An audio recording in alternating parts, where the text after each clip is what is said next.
What the research is showing today is that we can rewire our brain right up until the day we die. And that's what Jasmine did. She rewired her brain. So our brain can change. If that brain cell's dead, it cannot regrow. Is showing since 1998 that given the right conditions, new brain cells can develop. And there are 3 shockers that shock the release of brain-derived neurotrophic factor. Hello everyone, I'm Barbara Oka. With you, one of the most fascinating topics in health and wellness. Neuroplasticity. This incredible ability of our brain to rewire and adapt is a game changer. And it's something we can harness at any age. You might have heard people say you can't teach an old dog new tricks. But let me assure you, the truth. Our brains are marvelously adaptable, capable of change and growth. And the best part is, the tools to unlock this potential are right in our hands. Let's dive deep into how we can work with our brain to create a healthier, happier mind. Let's get started. The first law is the law of cause and effect. Effect follows cause with unvarying degree all through nature, and never should the effect be blamed as the cause. I had a lady come to me and she said, "I found the cause of all my problems. I've got chronic fatigue syndrome." I said, "No, that's actually the effect." Even when someone says, "I've got depression," do you know you can't just get depression? Depression is actually an effect. It is not a cause. There's a very interesting book buyer American doctor named Dr. Neil Nedley. Someone else's story showing how they conquered depression using some of the simple principles I'm showing you now and some of the simple principles I've been showing you all week. Dehydration affects depression. Late nights depression affect depression. So you can see what we're doing this morning. We're pulling those 8 physical laws we looked at this week, and we're pulling the 8 mental laws together. We should always have our detective hat on. Recently, I consulted a private detective, and I said to him, "Oh, I love the detective work of discovering why someone has a certain condition. It's Newton's 3rd law of motion. To every action, reaction." Proverbs 26. 2 states that the curse causeless shall not come. You know what that means?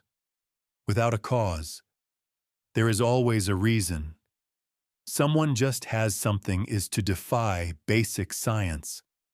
So we should always be looking at the cause of a problem. And sometimes the problem for depression could be too much coffee, dehydration. So that's the best place to start. When someone comes to me wanting help with depression, do you know that's what I do? Start easing off your coffee. You could stop your coffee straight away, but you might suffer. Not doing you any good. I say start going to bed early. Start limiting your technology time. Start seriously assessing what you're watching and the effect it's having on your brain. Start exercising. But I don't feel like exercising.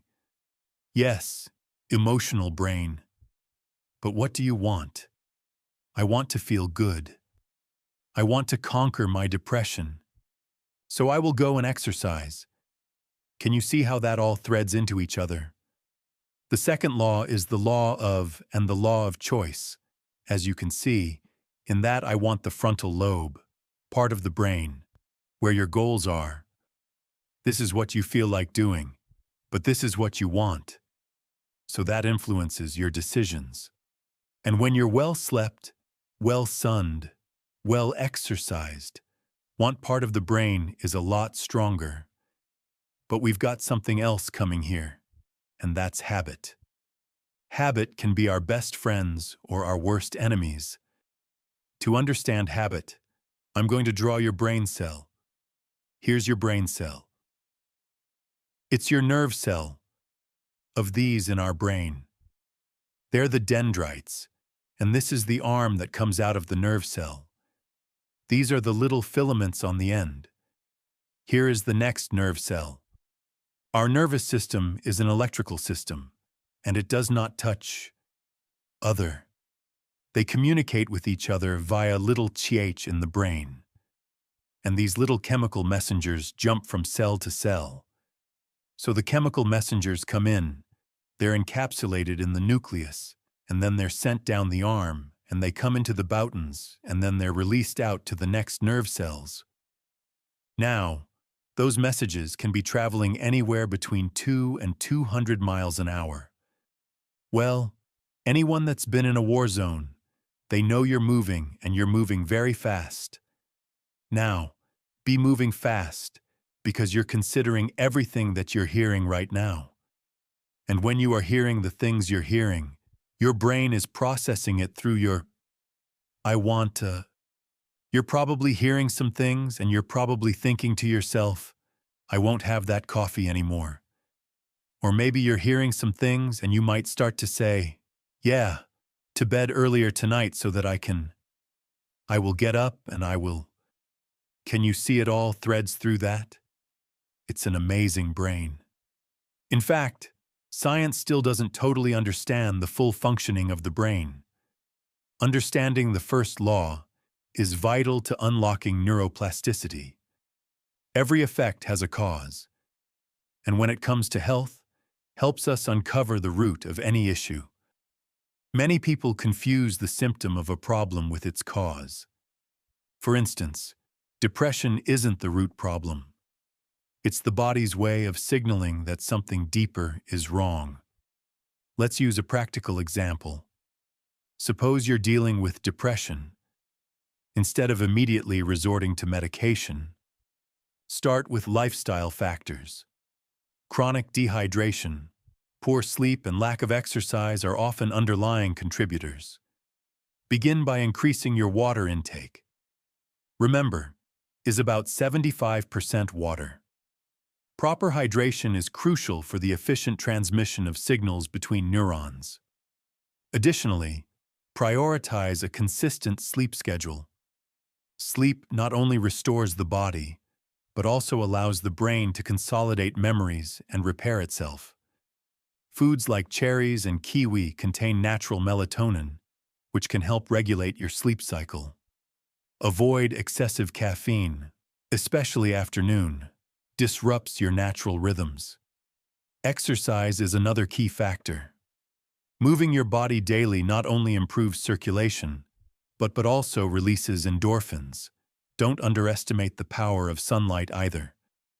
It enhances vitamin D production, which is essential for brain health. Now let's discuss mental habits. Technology overuse can overstimulate the limbic system, leaving you emotionally drained. Set boundaries around screen time and replace mindless scrolling with mindfulness practices, such as deep breathing or meditation. What the research is showing today is that we can rewire our brain right up until the day we die. And that's what Jasmine did. She rewired her brain, so our brain can change. If that brain cell's dead, it cannot regrow. Is showing since 1998 that given the right conditions, new brain cells can develop. And there are 3 shockers that shock the release of brain-derived neurotrophic factor, which is the protein that causes a release of new brain cells. What are the 3 shockers? Ending every hot shower with a quick cold. Have you tried it? Tomorrow afternoon, we're going to look at our immune system, and you'll see that that's the biggest booster. So maybe by the day after tomorrow, you'll be doing it. But it causes a release of brain-derived neurotrophic factor, which stimulates neurogenesis. That's new brain cells. The second thing that causes a release of brain-derived neurotrophic factor, new brain cells, is fasting. So maybe have a day fast, 2 days. Days fast a fortnight, or I don't know if you say fortnight. 2 weeks, or maybe 2 days a month, or time restricted. Eating like a king, lunch like a queen, and supper like a pauper. Yesterday I had breakfast like a lunch, so breakfast like a king. I had lunch like a queen, and I didn't eat again till breakfast the next day. So I had an 18-hour fast. That causes a release of brain-derived neurotrophic factor. So second one is fasting. The third one is the high-intensity interval training. When you're running for your life, that's a shocker. And that shocker causes a release of brain-derived neurotrophic factor that's new brain cells. Now let's talk about one of the most exciting discoveries in neuroscience. We can rewire our brain at any age. This ability stems from neuroplasticity, and research since 1998 has shown that under the right conditions, even new brain cells can form. Isn't that incredible? What are these conditions? First, we need to shock the brain in healthy ways. Hot shower with a quick cold rinse is one example. This stimulates the release of brain-derived neurotrophic factor, a protein that promotes the growth of new brain cells. The cold rinse also activates your sympathetic nervous system, giving you an energy boost and sharpening your focus. Fasting is another powerful tool. Whether it's a full-day fast or time-restricted eating, such as having your last meal by 6 p.m., fasting gives the digestive system a break, allowing your body to focus on repair and regeneration. It also increases BDNF levels, aiding neurogenesis. Foods to support fasting include avocados and nuts, which are high in healthy fats and keep you satiated. Finally, high-intensity interval training is a fantastic way to stimulate the brain. Short bursts of intense activity like sprinting or cycling mimic the body's natural response to stress, releasing chemicals that encourage brain cell growth. Pair this with foods rich in antioxidants such as spinach or blueberries to combat oxidative stress and support brain health. To maximize these benefits, avoid habits that hinder neuroplasticity.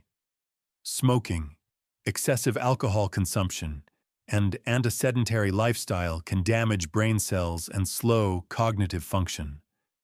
Replace these with healthy brain-boosting habits, and you'll be amazed at how your mental clarity improves. See, the third law of the brain states that your words affect your feelings. So don't wait till you feel like it, or you possibly will never do it. And who would want to hold on to that pain? That's why it's so important to know about your limbic system, to know about your emotional feeling system, and understand that your guardian, your all want. That's where you make your decisions. In the Bible, we see Jesus in the garden.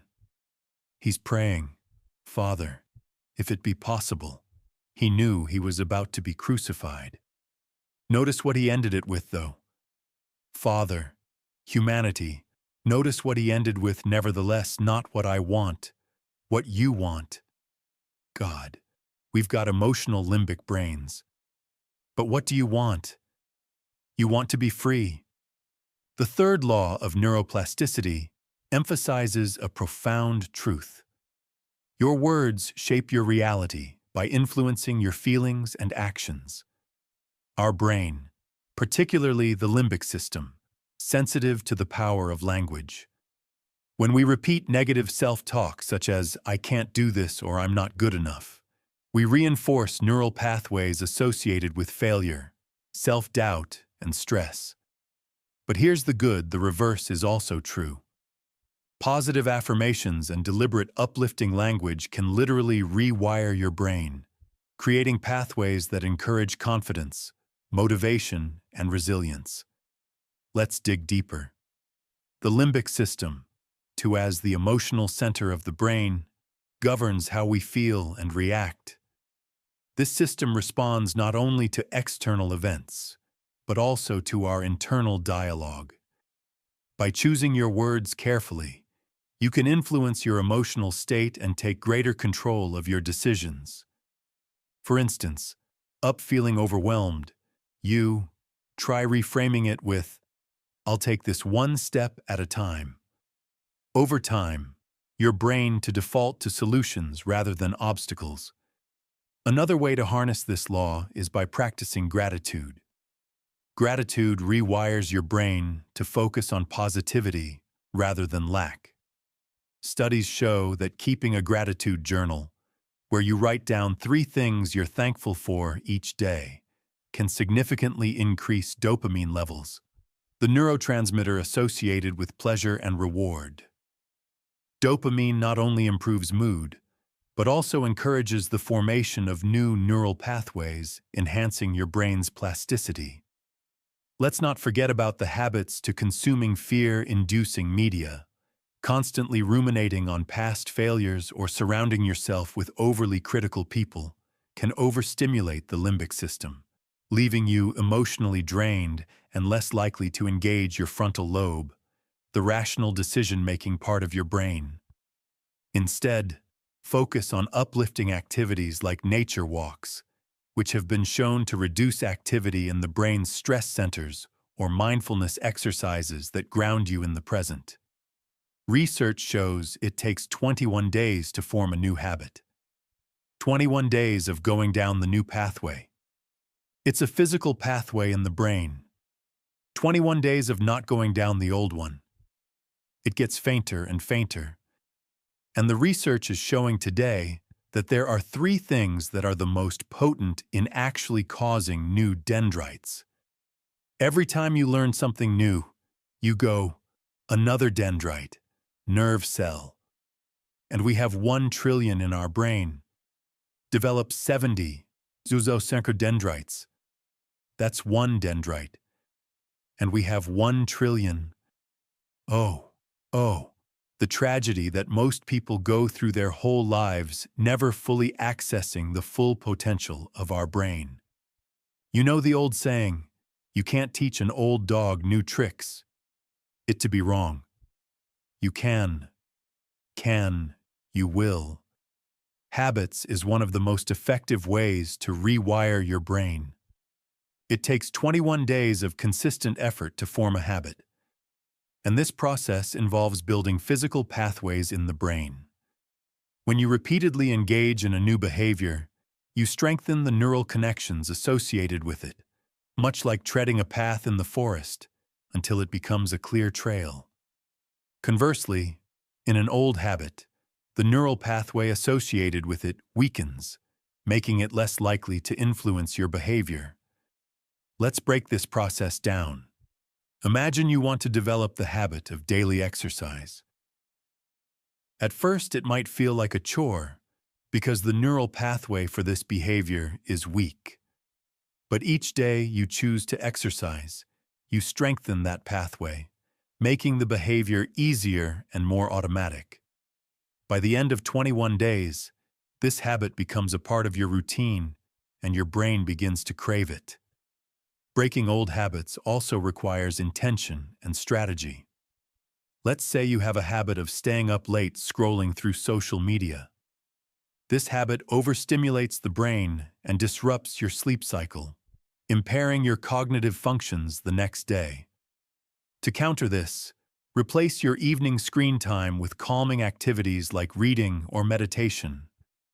These alternatives not only prepare your brain for restful sleep, but also activate the prefrontal cortex.